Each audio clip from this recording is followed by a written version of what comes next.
네, 안녕하십니까. 2022 2학년도 9급 전공 문제를 풀어보도록 하겠습니다. 약간 TMI지만 2022학년도부터는 저도 응시를 했었는데요. 그래서 요때 쳤던 문제들이 좀 기억이 납니다. 잘 보시면 이제 첫 번째로 기상학기로 1번 문제인데, 자, 우리가 고도 20km, 30km이지 않습니까? 고도 20km, 30km에서 온도가 195K 이하인 경우에 발생하는 구름으로 오존층 파괴에 주된 역할을 감당하는 구름은인데, 얘는 극성충운입니다.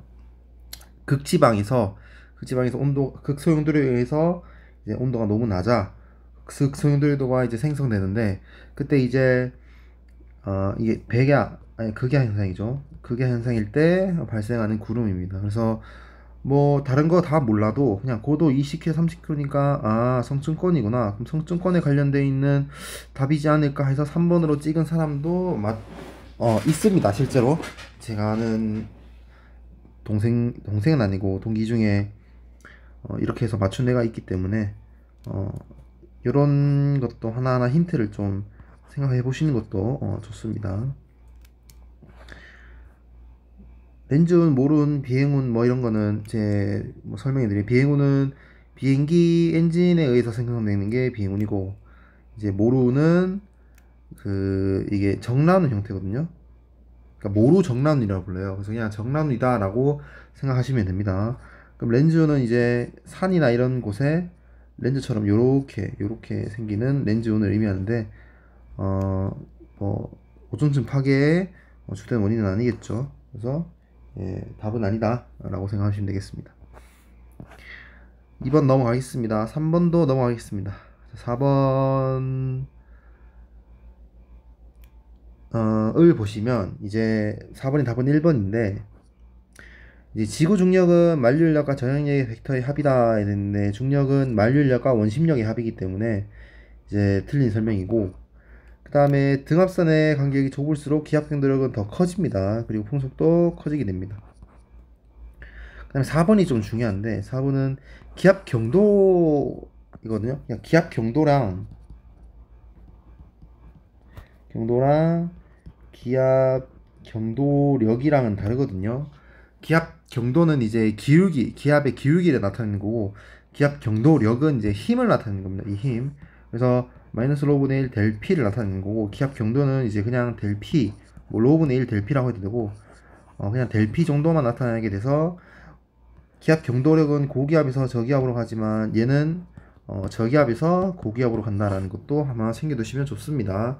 그래서 일정 시간이 아니고 얘는 이제 어떤 범위죠. 어떤 범위에 따라 기압이 얼마나 변하는지, 그 범위가 시간은 아니고 변입니다. 변이기 때문에 얘는 틀린 설명입니다. 그래서 답이 1번입니다.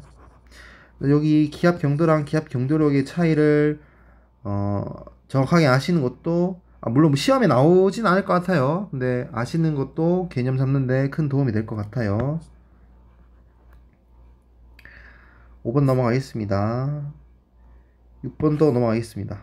7번이 좀 중요한데, 7번을 별표 칠게요. 7번에 보시면은 수증기 역할에 대한 설명을 옳지 하는 겁니다. 수증기 역할에 대한 설명을 옳지 하는 건데, 1번을 보시면 지구 복사 에너지를 흡수하여 대기 온도를 높인다는 이제 맞죠. 수증기는 온실 효과이기 때문에 적의 복사 에너지를, 지구 복사 에너지가 곧 지구 장파, 즉 적의 에너지를 나타내는 거기 때문에 수증기 역할이라고 볼 수 있습니다. 그다음 2번 화학 반응을 통해 반응성이 높은 물질 생성을 메탄 등을 방해한다라고 되어 있는데, 이게 22년도 문제인데 전년도에 OH 라디칼 문제가 나왔기 때문에 요거를 아냐 모르냐 뭐 이런 문제로 냈어요. 근데 맞는데, 이제 요게 걸리는 거죠. 화학 반응이라는 게 이제 좀 걸리는데, 우리가 이제 이게 OH 라디칼이라는 배경 지식은 이제 알고 있죠. 근데 이게 OH 라디칼이 대륙권에서 생성되는 기장이랑 성층권에서 생성되는 기장이 다르거든요. 예를 들어 이런 거예요. 사실 책에는 잘 안 나와 있는데, 수증기가 자외선을 받아서 이제 OH로 만들어 줄 수도 있거든요. 근데 얘는 이제 성층권에서 주로 일어나는 거예요. 성층권에서 일어나서 0.34 마이크로미터와 같은 이제 자외선이죠, 이게. 0.38부터는 가시광선이니까, 가시광선에 근접하는 이러한 0.34는 UV, 뭐 B나 뭐 A 이 정도 되겠죠. 뭐 이런 것들이 OH 라디칼을 만드는데, 이거는 성층권이나 사실은 화학 반응은 아니에요. 그냥 광해리 반응인데, 그래서 요 화학 반응이랑 광해리 반응에 대해서 어, 차이 좀 더 이제 생각해 봐야 돼요. 이제 또 대륙권에서는 O3가 O2랑 O로 분리되는데, 얘가 이때 이 O는 들뜬 상태거든요.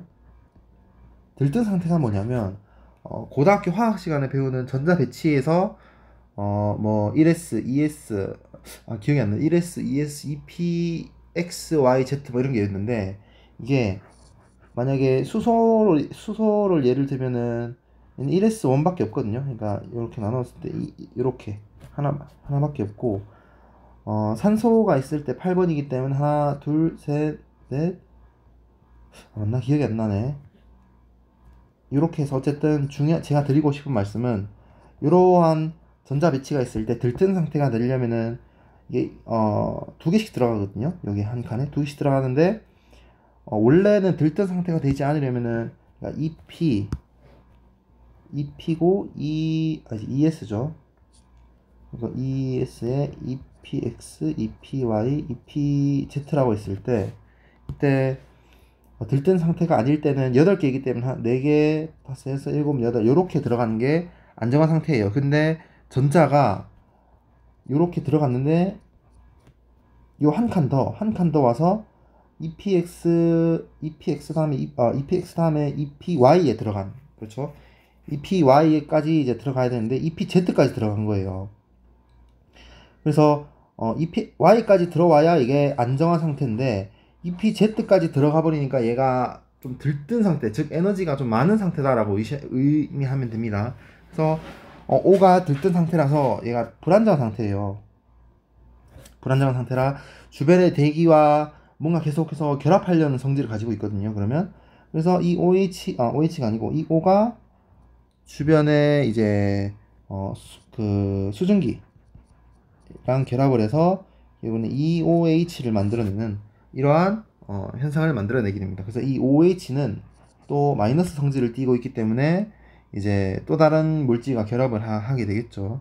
그래서 반응성이 높은 물질은 이게 결국엔 EOH를 만들어내는 겁니다.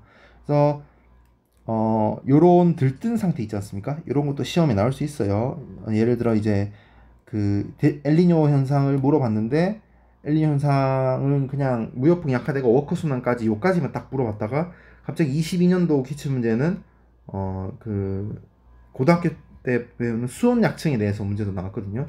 그러니까 이런 들뜬 상태, 기초 개념에 대해서 좀 공부를 해 놓으시면 좋습니다. 그래서 어쨌든 요런 아주 심화 과정까지는 필요 없지만, 이런 들뜬 상태가 있다 정도까지는 이제 이해하셔야 될 거예요. 그래서 답은 2번입니다.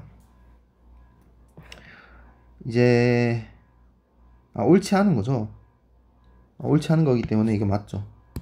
그래서 맞고, 3번은 지구 대기의 온도와 압력에서 상변활토 기상현상을 발생시킨다. 이제 수증기가 응결되어 이제 액체 상태의 강수를 만들어낼 수 있죠. 그래서 맞습니다. 4번은 강수구름 형성하여 상층의 열 에너지를 지표 부근의 하층으로 이동시킨다라고 되어 있는데, 이건 틀렸고, 상층의 열 에너지를 지표 부근으로 이동시키는 거는 이제 난류입니다. 난류 형태가 뭐 열적 난류가 있고 기계적 난류가 있는데, 여기서 말하는 거는 이제 기계적 난류에 대해서 이야기하는 거기 때문에, 상층의 열 에너지를 지표 부근으로 이동시킨다는 것은 수증기 역할과 큰 상관이 없고 연짓바람 시와 관련이 있다라고 보시면 되겠습니다. 8번 넘어가겠습니다. 9번 중요합니다. 이제 9번 같은 문제를 이제 좀 보면, 대기 불안정에 관련된 설명 중 옳은 것을 모두 고르면인데, 기억을 볼 때 환경 기온 감열인 감마가 조건부 불안정 대기에서, 조건부 불안정 대기라면 감마 D랑 감마랑 감마 S가 되겠죠. 이런 상태에서 불포화 상태의 공기 덩어리가 강제력에 의해 상승하다가 포화에 이르면 즉시 자유 상태가 된다라고 했는데, 보시면 이제 자, 환경 기온 감열이 감마 D가 더 크죠. 그러면은 이게 감마디라 칩시다. 감마디고 환경 기온 감량이 일정하기 때문에 이렇게 했다고 칩시다. 감마라고 했을 때 이제 조건부 불안정 대기에서 불포화 상태의 공기 덩어리가 강제력에 상승하다가 포화에 즉시 이르면이라고 했을 때 만약에 이게 그런 거죠. 수변하다면, 즉 감마디랑 이슬점 온도, 여기 온도랑 이슬점 온도가 차이가 많이 나지 않는다면 여기 LCL이죠. 강제 대류에서. 그러면은 강제 대류에서 LCL 됐을 때 이제 즉시 자유 대류 상태가 된다고 했는데 이 LCL 고도에서 주변보다 수변 단열 감률을 따라간다고 칩시다. 그러면은 주변보다 어떻습니까? 주변보다 온도가 낮죠. 낮기 때문에 즉시 자유 대류 상태가 된다는 건 틀린 설명입니다. 그렇죠? 자, 잘 보시면, 그리고 요 관계도 좀 따져봐야 되죠. 감마가 감마 S보다 크다라고 했기 때문에 감마가 훨씬 더 왼쪽에 있고 이렇게 이동한다라고 보시면 되겠습니다. 그러면 여기가 LFC이기 때문에 강제력에 의해서 포화에 이르면 포화는 이제 LCL 고도를 의미하기 때문에 여기에서는 자유대류 고도가 되지 않습니다. 그렇기 때문에 기획은 틀렸습니다. 니은은 북반구 중위도 대륙과 상보에서 주변보다 높은 값의 등온이면 잠재 소용돌이도가 존재하면 하층 경합 불안정이 유도될 수 있다는데 맞습니다. 1.5 이제 PVU라는 위치 소용돌이도가 있게 되면 이제 하층의 경합 불안정이 유도될 수 있습니다. 그 다음에 디귿. 디귿이 중요합니다. 디귿은 이제 동서방향의 직인폭만 있다면 북반구에서 고기압사 상대 소용돌이도 절대값이 행성 소용돌이도 절대값보다 클 때 관성적으로 불안하다라고 했습니다. 자, 잘 보시면 이게 뭘 나타내냐? 이제 관성적으로 불안정하다 했기 때문에 관성 불안정이거든요. 이때 관성 불안정 I 제곱은 F의 F 마이너스 파셜 Y의 파셜 UG입니다. 이게 어떤 걸 나타내냐면, 자, 이제 잘 보세요. 동서방향의 직윤품만 있을 때라고 했기 때문에 우리가 제타는 파셜 X 파셜 V 마이너스 파셜 Y분의 파셜 U인데 얘가 제타 G는 G를 넣을 수 있지 않습니까? 그러면 동서방향의 직윤품만 있다고 했을 때 V가 없죠. 그럼 얘가 제타지입니다. 그럼 이게 뭡니까? 얘가 제타지죠. 즉 얘를 다시 쓰면은 F의 F 더하기 제타지죠. 이렇게 쓸 수 있는 거예요. 이때 하나 알아둬야 될 게 있는데 i제곱이 0보다 크면 안정하고 i제곱이 0보다 작으면 불안정하고 i제곱이 0이면 이제 그 중립인데, 이때 일반적으로 Z랑 F랑 크기를 비교했을 때 F가 훨씬 큽니다. 이게 10의 마이너스 4승이고 10의 마이너스 5승이니까 Z는. 그래서 일반적으로 얘가 큰데 이때 고기압사 상대 소용돌이도의 절대값이라고 했기 때문에 절대값 제타g가 이제 행성 소용돌이보다 크다라고 했죠. 행성 절대값보다 크다 했기 때문에 제타g가 얘보다 클 때라고 했기 때문에 제타g라는 거는 마이너스 값을 의미하는 거예요 지금. 근데 여기 보시면 얘가 마이너스 파셜 여기 있죠. 마이너스 파셜 y의 마이너스 파셜 y분의 파셜 UG 값이 파셜 y 값이 얘가 음수라는 거예요 지금. 마이너스 여기까지 합쳐서 음수라는 거기 때문에, 그러면은 요 값이 f보다 크다라는 의미라서 결국에는 음수 값이 되겠죠. 그럼 i 제곱은 0보다 작기 때문에 관성적으로 불안정하다라는 의미가 맞습니다. 그래서 답은 3번입니다. 아직 이 문제가 나온지 제가 정확하게 기억이 안 나는데 나중에는 이제 관성적으로 불안정한 경우에 이런 식 있지 않습니까? 요 식을 계산 문제로 무조건 낼 거거든요. 이미 온이는 나왔고 하여튼 계산 문제가 무조건 나올 거예요. 이런 거. 그래서 요 계산 문제에 대해서 좀 대비를 해주시는 것도 좋습니다. 그래서 그리고 관성 불안정에 대한 개념도 좀 이제 잡아두시고. 그래서 9번은 4번입니다. 4번이 아니고 3번입니다. 10번. 10번도 중요합니다. 10번은 좀 말장난인데 이게 잘 보세요. 구름 입자 성장에 대한 설명 중 옳은 건데 옳은 설명을 골라야 됩니다. 자, 기억. 은결에 의한 구름방울 수적, 그러니까 수적의 성장 속도는 구름방울 수적이 커질수록 느려진다라고 되어 있는데, 구름방울 그러니까 수적이 커지면 커질수록 이제 응결이 잘 안 일어나고, 이제 응결이 항상 나오면 이제 우리가 떠올려야 될 거는 충돌 병합입니다. 충돌 병합을 떠올려야 되는데, 이 응결과 충돌 병합은 항상 응결이 있음 후에 충돌 병합이 있을 수 있죠. 그리고 이 응결은 수십 마이크로까지 이제 성장을 하는 의미이기 때문에 이 응결에 대한 성장 속도는 구름빵이 수직이 커질수록 느려지는 설명이 맞습니다. 그래서 응결보다 나중에 이게 더 수증기가 커지면 결국에 이제 여기 아니고 충돌 병합이 일어나게 되겠죠. 그래서 충돌 병합이 더 우세해진다라는 의미입니다. 이거는 니은은 수적이 커질수록 종단 속도가 빨라진다는 맞습니다. 수적이 커지면 커질수록 종단 속도, 즉 도달하는 속도가 빨라진다는 의미입니다. 이거는 디귿 구름방울 간 종단 속도가 비슷할수록 빗방울을 빠르게 성장한다 되어 있는데 아닙니다. 우리가 연직 방향으로 이제 빗방울의 수적의 차이가 크면 클수록 충돌 병합이 잘 일어나기 때문에, 즉 이제 종단 속도가 다양하기 때문에 빗방울로 빠르게 성장하지 않습니다. 종단 속도가 다양하기 때문에 빗방울로 빠르게 성장하는데, 이때 종단 속도가 비슷하면은 빗방울로 이제 충돌 병합이 잘 안 일어나기 때문에 이 설명은 틀렸습니다. 자, 리얼. 일반적으로 해양 상공에서보다 육지 상공에서 구름 응격의 CCN이 많아 빗방울의 성장이 쉽게 이루어진다라고 되어 있는데, 요게 사실 좀 애매하거든요. 이런 거예요. 그러니까 빗방울이 얼마만큼의 빗방울을 의미하는지 잘 모르겠거든요. 솔직히 말하면. 예를 들어 이제 그냥 먼지의 응결핵에 붙어서 이제 수증기가 조금씩 이게 응결핵의 작용이 있으면서 수증기가 붙어 구름 방울을 형성했을 때 이제 이거를 요것도 이제 빗방울이라 부르는지, 아니면 떨어지는 강수 현상이 있는 거를 빗방울이라 부르는지 모르겠거든요. 그런데 네이버 사전에서는 빗방울을 이제 떨어지는 레인드롭인데, 그 비가 되어 점점 떨어지는 물방울이라 되어 있습니다. 근데 이러한 작은 물방울도 솔직히 말하면 성장할 수 있는 가능성이 있거든요. 떨어진다라고 생각할 수 있어요. 이게 물방울이 크기가 있으니까, 중력에 의해서. 그러면 이런 작은 물방울도 사실은 빗방울이라 봐야 되지 않나라는 생각이 있어요. 그래서 리을은 좀 잘못된 문제라고 저는 생각을 합니다. 좀 표현이 너무 애매해요.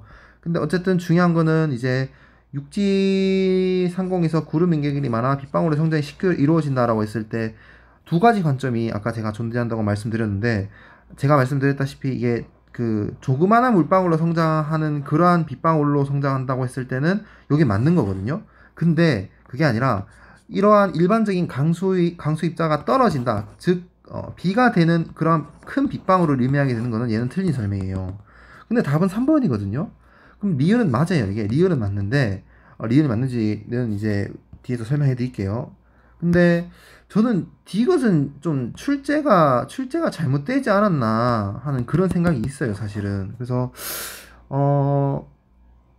이 문제는 그렇게 막 좋아 보이진 않는 문제 같아요, 개인적으로는. 근데 일단 빗방울이라는 게 조그마한 빗방울이 아니고 이렇게 강수가 되어서 떨어지는 빗방울을 의미하는 레인드롭이라는 거를 본다면 이 문제는 틀린 게, 육지 상공에서는 응결핵 수가 많아지면 이제 나눠지는 그 강수 입자가 많아지게 됐죠. 그러니까 크기가 아주 작은 강수 입자가 많아지게 되면 물방울로 빗방울로 잘 성장하진 않아요. 근데 이 빗방울이 아까 말씀드렸다시피 두 가지인 요 위에 빗방울인지 아래 빗방울인지 그걸 잘 모르겠거든요. 그래서 요 문제는 별로 좋은 문제는 아니다 라고 생각이 듭니다. 근데 어쨌든 기출 문제에서는 이제 의도한 바는 이러한 작은 물방울이 있을 때 강수가 느리냐 아니면은 물방울이 이제 크기가 다양할 때 강수가 더 잘 느리냐, 요걸 차이를 물어보는 것 같거든요. 그래서 요 문제는 틀렸다라고 볼 수 있긴 있는데, 이런 문제는 나오지 말아야 될 것 같아요. 좀 애매한 보기라서. 그래서 깊게 파고들면 파고들수록 요 문제는 좀 문제가 있다라고 생각이 듭니다. 다음 미음. 미음은 어떠한 공기덩이 내에서 빙정이 수보다 더 많은 빙정이 형성이 한다라고 했는데 맞습니다. 왜냐하면 우리가 빙정핵은 이제 여기에다 빙정핵을 중심으로 얼음이 이런 얼음이 형성되는 걸 의미하는데, 이때 얼음과 얼음끼리 이제 부딪히게 되면 이렇게 잘려 나가게 됩니다. 조그맣게. 그러니까 요런 떨어져 나가는 얼음 입자들이 생기는데, 그러면은 은결핵은 하나인데 얼음 입자는 하나, 둘, 셋, 넷, 다섯 개가 되겠죠. 그래서 빙정의 수보다 더 많은 빙정이 형성될 수 있습니다. 그래서 우리가 이게 빙정과 빙정끼리 부딪혔을 때 떨어져 나가는 그런 현상에 의해서 이제 뇌우도 발생할 수 있고, 전이차가 발생해서 뇌우가 발생할 수 있습니다. 그래서 이제 미음은 빙정이 형성된다는 것이 맞습니다. 11번 안 하겠습니다. 12번도 안 하겠습니다. 13번 안 하고, 14번은 그냥 그래프만 그리면 끝나는 문제인데, 잘 보면 그냥 카르노 기간인데, 카르노 기간에서 이제 우리가 기억해야 될 거는 P가 아니죠. 여기 P가 아니고 여기 V죠. V랑 P가 있을 때 이제 온도가 이게 T1이고 이게 T2라는 이제 분수함수 형태의 이제 그래프를 띄게 되겠죠. 이때 동일한 온도와 압력에 대한 부피 덩어리인 공기 덩어리 가지는 AB가 있대. 그러면 동일한 압력과 부피를 가지는 공기 덩어리 AB가 있을 때 출발점이 같다는 의미겠죠. 출발점이 같을 때 두 이제 공기 덩어리가 팽창을 한대. 부피가 커지는 상황이구나 했을 때 A는 단열 과정, B는 등온 과정을 거쳤다. 최종적으로 두 공기 모두 동일한 부피에 도달했기 때문에 우리가 이런 V1이라 했을 때 V1에 해당하는 요 두 점을 생각할 수 있겠죠. 이때 이 T1에 해당하는 이제 등온선을 따르는 것을 B라고 했고, 이렇게 단열 과정을 따르는 얘를 이제 A라고 했기 때문에 요 AB 중에 뭘 찾아야 되는지 보면 이제 최종 상태인 요 상태를 의미하겠죠. 자, 온도와 압력이 더 낮은, 온도와 압력 둘 다 더 낮은 게 뭐냐 했을 때 A죠. 답은 1번입니다. T1이 T2보다 큰 온도를 가지고 있고, 특히 이게 분수함수 특징이죠. 분모가 커지면 커질수록 이제 더 이렇게 가파르게 되는, 그리고 요보다 더 값이 작게 되겠죠. 그리고 이제 부피가 일정할 때 이제 P1이고 P2라고 했을 때 P2가 P1보다 작은, P1이 더 큰 이러한 형태를 띠기 때문에 온도도 A가 더 낮고 이제 압력도 A가 더 낮기 때문에 답은 1번입니다. 그래서 이 문제를 틀리셨던 분들은 기초가 매우 빈약한 상태이기 때문에 카르노 기간은 사실 이거는 고등학교 물리 2원만 제대로 하면은, 물리 2원 제대로 안 해도 돼요. 그냥 겉핥기로 해도 이 문제를 맞출 수 있습니다. 15번을 보면은 이제 요게 중요합니다. 요거 연력학적 평형 상태에 있다고 가정한다. 요게 중요한 이유가 키르히오프 법칙을 키리가 아니고 이 새끼야. 키르히 호프의 법칙을 이제 이용하게끔 만든 설정인데, 잘 보시면 500헥토파스칼인 이제 그리고 키르히오프 법칙이랑 이제 얘는 또 연력학 보존이죠. 연력학 에너지 보존을 이제 사용하기 위함인데, 500와트 퍼 미터 제곱인 이제 반투명 파장 람다인 빛이 반투명 물질을 통과한대요. 그러면 500헥토파스칼이 약간 태양 상수 뭐 그런 느낌으로 통과하는구나 했을 때, 통과인 이제 트랜스밋, 그 다음에 반사된 리플렉션이라고 했을 때 이제 투과도 타우 람다를 구하라는 건데, 얘가 트랜스밋 투과도 통과하고, 투과도를 이제 투과도와 방출도 이미션을 구하라는 건데, 이미시티브죠. 그래서 어쨌든 구하라는 건데, 이제 올바르게 계산하는 것은 했을 때 이제 150이 반사되고 100이 통과되었대요. 통과됐을 때 투과도를 구하라 했기 때문에 투과도 T 람다 트랜스밋 람다는 전체 중에 얼마만큼 투과됐냐, 이제 100이죠. 100을 띄기 때문에 0점입니다. 이제 투과도는 0점이다 라고 보시면 되고, 이제 방출도를 구하라는 건데, 방출도는 500 중에 이제 150이 반사되고 투과가 얼마입니까? 투과도가 아니고 이제 100이 통과됐죠. 그럼 100도 통과됐기 때문에 투과도 했네요, 참. 그래서 250이죠. 그럼 250만큼 얘가 흡수했다는 거거든요. 그럼 흡수했으면 열역학적 평형 상태에 있기 때문에 키르히호프의 법칙에 의해서 250만큼 방출하게 됩니다. 그래서 500 중에 250을 방출해서 결국에 0.5죠. 네, 0.5인 0.2라 0.5이 답은 3번이겠죠. 그래서 이 문제는 그냥 보자마자 한 10초 내로 풀어야 돼요. 저는 설명하느라 좀 늦었는데 원래 여러 문제는 10초 만에 풀어야 됩니다. 그래서 아주 쉽지만 뭔가 깊이 있는 그런 문제다라고 보시면 되겠습니다. 16번 안 하겠습니다. 쉬운 문제라서. 그래도 일단 설명해 드리면 요런 문제가 자꾸 한 번씩 나오는데 우리가 이제 좀 대비를 해줘야 될 것 같아요. 자, 북반구 겨울철이기 때문에 남북온도 굉장히 큰데 이때 한대제트가 왜 대륙간 계면 부근에서 생기냐라고 물어보면 이제 온도풍 관계에서 생긴다라고 계속 설명드리거든요. 온도풍 관계가 파샬 LMP 분의 파샬 VG가 F분의 R에 파샬 Y에 파샬 Z, 파샬 T죠. 온도풍이니까 델 T. 그래서 이렇게 표현할 수 있는데 이때 2번, 3번은 틀렸고 1번과 4번이 좀 헷갈릴 수 있다고 저는 생각을 하는데 대륙간 계면에서 기온이 연칙적으로 가장 크게 변한다 했는데 그 기온이 연칙적으로 가장 크게 변하는 건 맞지만 이거는 제트기류랑은 크게 상관이 없어요, 사실은. 왜냐하면 만약에 대륙간 계면이 아니고 아래에서 더 많이 기온 변화가 생기면 어떡합니까?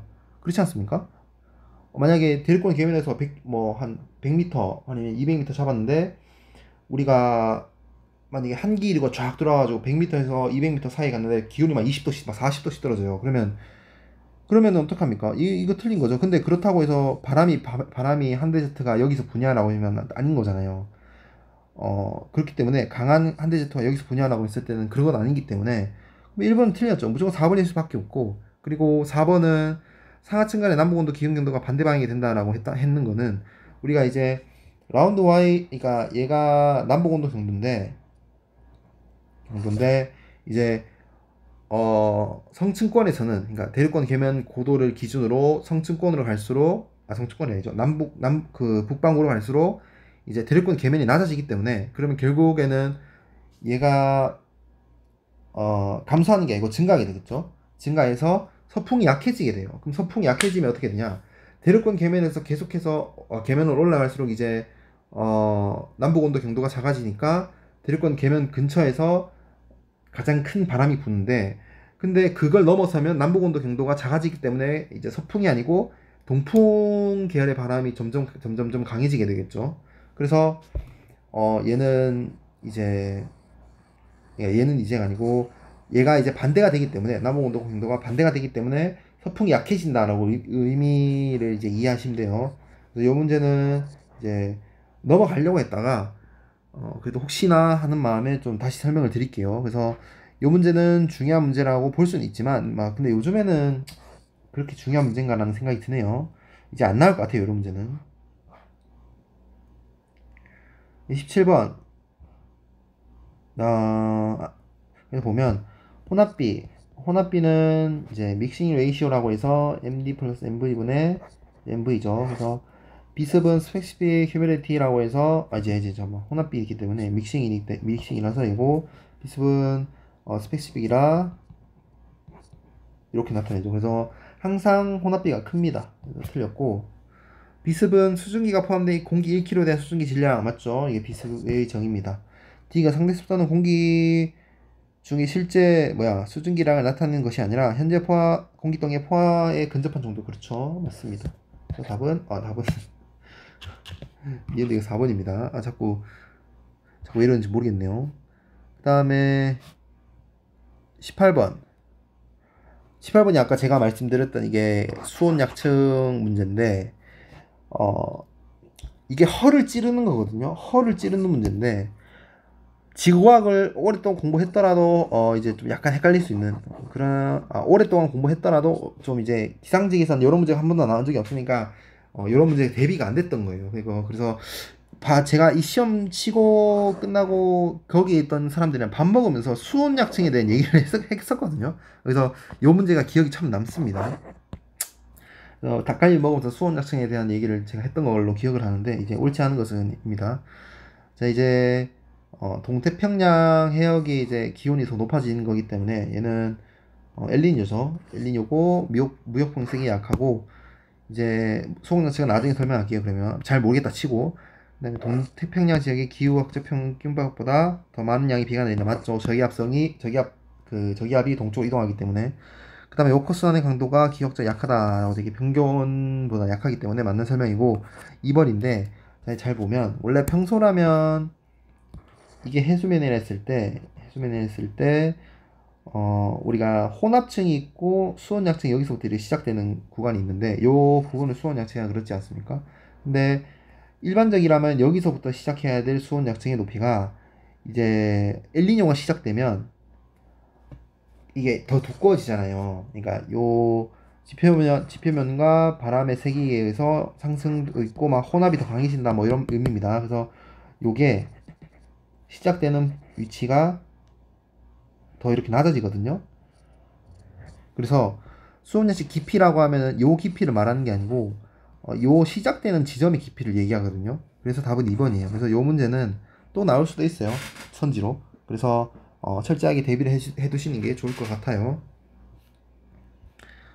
19번은 크기 인자가 값이 0.05라는 것을 나타낼 때라고 했기 때문에, 우리가 크기 인자는 파장 람다분의 2파이 r인데, 얘가 0.1보다 작을 때 이제 레일리 산란이고, 미산란은 1이랑 이제 1이랑 비슷한 게 아니고 1이랑 비슷한 게 0.1보다 크고 이제 50보다 작을 때, 그렇죠? 네, 50보다 작을 때 이제 미산란입니다. 자, 그래서 크기 인자 값이 0.05라는 거는 레일리 산란을 의미하는 거고, 그래서 하늘이 파랗게 보이는 원리가 맞고, 레일리 산란은 전방과 후방 산란의 세기가 비슷합니다. 그 다음에 가시광선이라 하면은 0.3 마이크로에서 0.38이죠. 3.8 마이크로에서 0.7 마이크로 요 정도 사이인데, 10 마이크로 이제 크기 미세 입자에 부딪혔을 때 발생한다라고 되어 있는데, 얘는 미산란입니다. 가시광선보다 요게 가시광선보다 여기 훨씬 크죠. 그리고 이제 그 구해보면 이제 요 크기 인자를 구해보면 파장이 0.5라 칩시다. 5일 때 2파이에 10마이크로이기 때문에 여기도 마이크로 나서 마이크로 없어진다고 했을 때 100이고 이거 5죠. 그러면은 20이죠. 40 마이크로인데, 자, 그러면 생각을 해봅시다. 40파이이지 않습니까? 근데 이 40파이는 130 얼마죠? 130 얼마라서 사실은 미산란은 넘어갔네요. 미산란이 아니고 이제 광학적인 산란인데, 요거보다 x가 50보다 크면은 이제 그냥 반사된다고 보시면 될 것 같아요. 그래서 디귿은 틀렸습니다. 20번. 이걸 해야 되나 말아야 되나 싶긴 한데, 네, 해보겠습니다. 일단은 그래도 자, 클라우시우스 클라페이론 방정식을 이제 얘로 클라우시우스 클라페이론 방식 얘는 아니죠. 이론에서 이제 몇 가지 또 과정을 거치다 보면 포화수 중기압에 대한 식이 나오거든요. 이 포화수 중기압에 대한 식이 나오는데, 뭐 단 어쩌고저쩌고 이런 게 나와 있는데, 이걸 한 번이라도 공부해본 사람은 이 식을 그냥 뭐가 의미한지 알 거예요. RV는 이제 수증기 기체 상수고, L은 뭐 기화열일 수도 있고 아니면은 뭐 승화열일 수도 있고 뭐 다 달라요. 뭐 수증기가 이제 승화되냐 아니면은 뭐 액화되냐 혹은 뭐 액체가 기화되냐 뭐 이런 거에 따라 다 L이 달라질 수 있다는 점, 그 점을 좀 염두에 두고 이제 풀어보면, 이제 마이너스 10도잖아요. 그러니까 마이너스 10도기 때문에 이 t는 213보다 작죠. 그러면은 통분을 해보면 항상 이게 음수입니다. 이거 음수예요. 음수기 때문에 우리가 이제 익스포넨셜이기 때문에 지수함수 형태인데 익스포넨셜 마이너스 상이잖아요. 그러면 그래프를 그려보면 이제 이렇게 되겠죠. 이렇게 돼서 이제 여기를 P고 여기를 T라 합시다. 아니죠. t가 아니고 l이죠. l이라 합시다. ln 할 때 이제 l의 값이 크면 클수록 값이 낮아진다라는 의미가 되겠죠. 여기 p 값이. 그러면은 우리가 알고 있는 빙정설에 의해서 이제 빙정설은 그 관행각 수적에 대한 포화 수증기압이 빙정에 대한 포화 수증기압보다 더 높지 않습니까? 그게 이 L이 더 높다는 의미거든요. 자, 다시 한번 볼게요. 그래서 어쨌든 이제 L이 더 높다. L이 더 높다는 거는 자, 증발 잡열에 비해서 이제 승화 잡열이 훨씬 더 높다는 거겠죠. 그럼 여기가 승하고 여기가 증발이죠. 그래서 감소하는 항이기 때문에 항상 승화가 결국에는 승화에 대한 포화 수증기압이 작고 증발에 대한 포화 수증기압이 크기 때문에 우리가 그래서 1번을 보시면 증발 잡열에 비해 승화 잡열이 높아 빙정이 포화 수증기압이 더 낮다라고 했기 때문에 1번이 맞는 설명이죠. 그래서 요 L 기와 잡열, 그러니까 잡열이죠. 잡열 값이 크면 클수록 이제 압력이 더 낮아진다. 그러니까 포화 수증기압이 더 낮아진다라고 보시면 될 것 같습니다. 그래서 요 문제는 굳이 해야 되나 싶긴 한데 요 문제 비슷한 게 너무 많이 나왔잖아요. 그러니까 좀 한 단계 더 꼬아서 일부러 좀 심화적으로 했는데 요걸 통해서 마이너스인데 요 마이너스를 이렇게 표현할 수 있으면 이 문제는 쉬운 문제겠죠. 그래서 그렇게 어려운 문제는 아닙니다. 1번 이제 일기 분석을 풀 건데 1번 넘어가고 2번도 넘어가고 습곤도예요. 습곤도가 4도 이하일 때 눈이 올 확률이 높습니다. 3번은 수치해보에 사용하는 지효방정식이 아닌 것은인데 3번입니다. 얘는 모수화를 통해서 일반적으로 그 값을 그냥 대충 측정할 뿐이지 수치해보에 잘 사용하진 않아요. 4번 이 문제부터 시작해서 이제 레이더 문제가 많이 나오기 시작하는데 시선 속도는 안 나오거든요. 그러니까 우리가 이중편파, 그 다음에 차등 위상차, 비차등 위상차, 교차 상관계수를 통해서 뭐 강수 형태를 분석한다든지 아니면은 구름이 얼마만큼 발달한지 뭐 이런 걸 이제 판단하는 거지. 그 다음에 이제 비기상의 코를 판단해서 얘는 강수가 아니네, 지워야 되겠다. 뭐 이런 이제 차등 위상차, 뭐 비차등 위상차 이런 걸 이용해서 뭐 그러니까 수평 편파가 있고 수직 편파가 있을 때 뭐 얼마만큼 더 큰지에 따라 이제 비기상의 코를 분석한다라는 것도 알고 있으면 좋겠습니다. 그래서 시선 속도 분석은 레이더에서 잘 하진 않아요. 시선 속도 분석은 하긴 하는데 얼마만큼 떨어져 있냐 뭐 그런 걸 보긴 하지만 이중편파 변수를 활용한 분석의 내용으로는 적절하지 않습니다. 5번 넘어가겠습니다. 6번 넘어가겠습니다. 7번도 넘어가겠습니다. 자, 8번은 이제 3계층 기온과 2계층 이슬점 온도를 사용했다 했기 때문에 KI죠. 무조건 이런 건 KI 밖에 없습니다. SSI는 SSI LI죠. SSI랑 LI를 항상 기억해 두셔야 되는데 SSI는 이제 T500-TL이죠. 그 다음에 LI는 뭐 T500-TL이긴 한데 뭐 좀 다른 형태를 나타냅니다. 이제 TTI는 T500-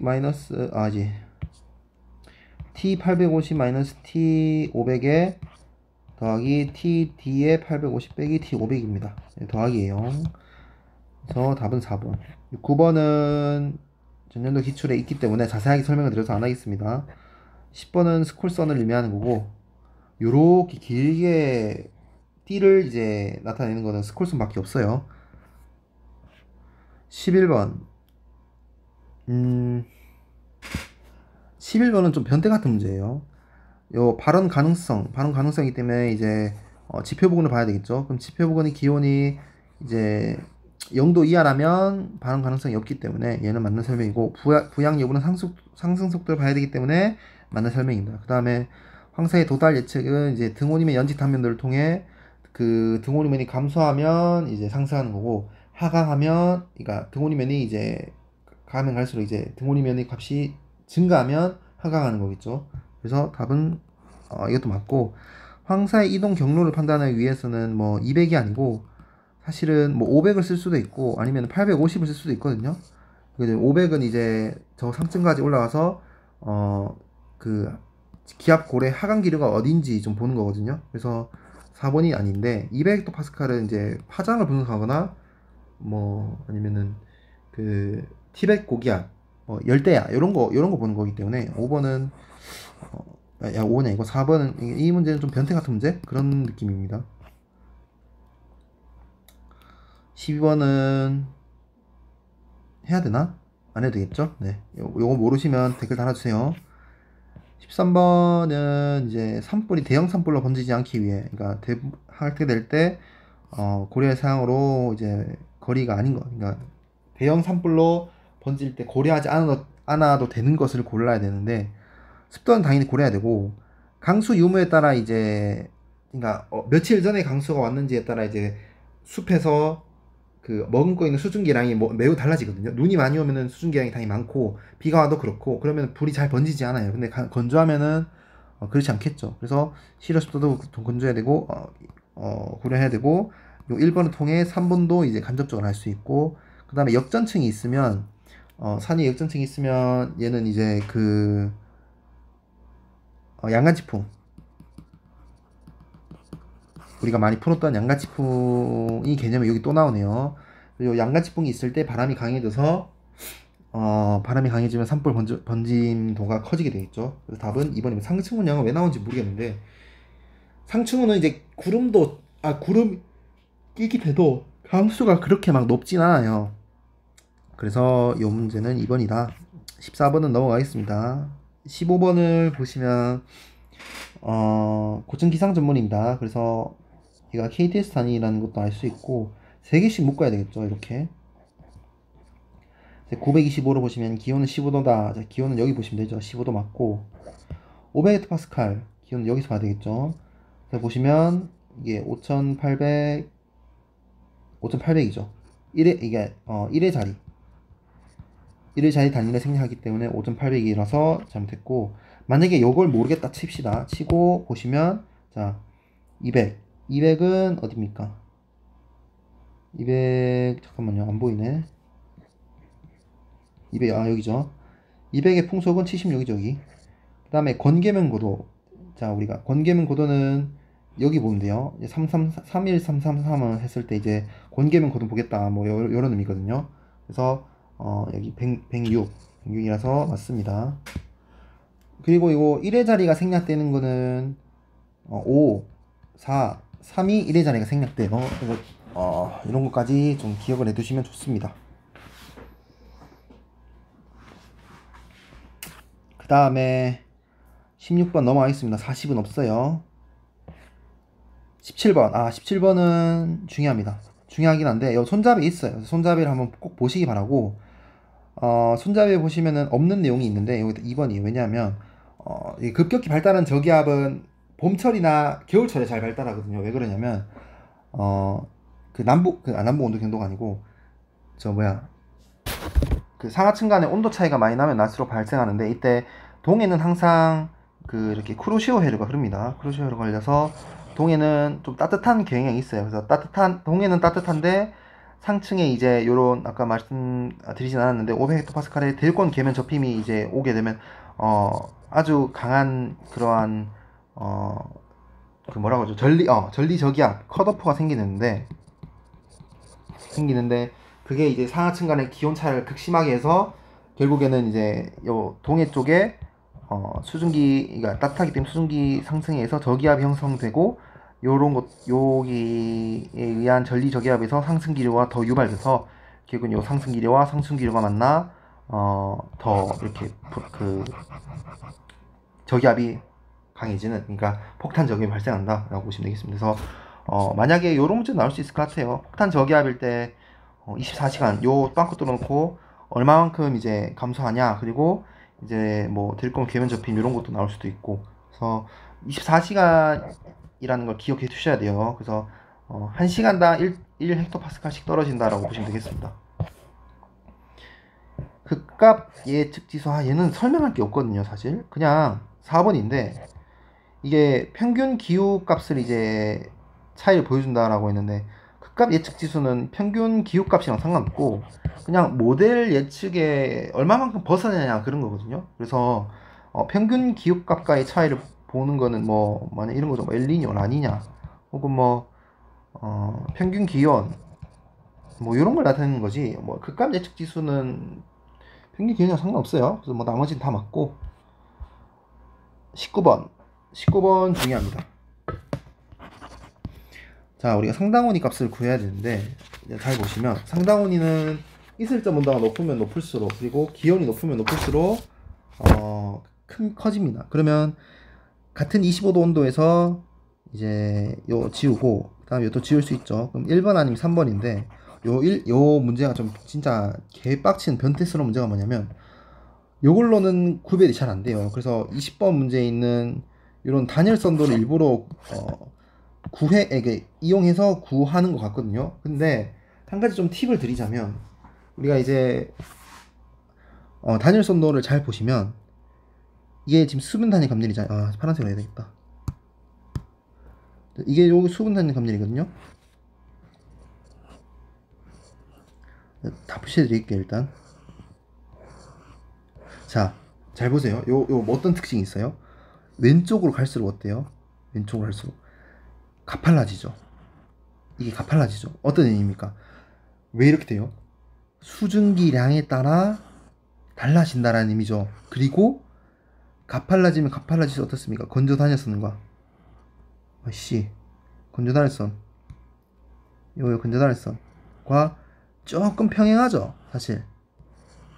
그러니까 평행한 지점이, 자 보세요. 여기 요쪽 요만큼만, 자 요만큼에서 넘어가도, 요만큼만 가도 이제 기온선과 잘 평행하지 않죠. 그리고 요 뭐라 해야 되지? 요 수변 단열선이 그 이슬점 온도가 높으면 높을수록 이제 여기 상당 온도에 대한 그 상당온이 값도 높게 되겠죠. 요렇게 올라가서 요렇게 내려오니까 훨씬 더 커지게 되겠죠. 그러면 무슨 말입니까 이게? 수변 단열 감률이 왼쪽이 있을수록 건조 단열 감률과 평행해지는 지점이 빨라지죠. 그러면 더 왼쪽에 있으면 있을수록 상당온이가 작아지게 되겠죠. 특히 LCL 고도가 더 왼쪽에 있으면 있을수록 이제 상당온이 값이 더 낮아지게 되겠죠. 그러면 사실 요 문제는 그냥 단열선도라기보단 그림을 그리면 끝이거든요. 뭐 요걸 이용하는 게 제일 베스트긴 해요. 근데 우리가 만약 없다고 생각했을 때 30도래요. 그리고 25도, 그다음 15도, 여기를 10도 너무 작다. 자, 10도라고 했을 때, 자 25도나 있을 정도 15도이기 때문에 건조단열 감률을 따라 올라가면, 자, 여기서 만나거든요. 그러면 똑같이 이제 건조단열 감률은 똑같이 올라가게 되겠죠. 그 다음에 똑같이 올라가는데 포항 높이 선도 비슷하게 올라가겠죠. 이렇게. 자, 그러면 이제 수변 단열 감률을 내려보면, 그러니까 요렇게 약간 직선으로 내려지거든요. 요렇게 그렇지.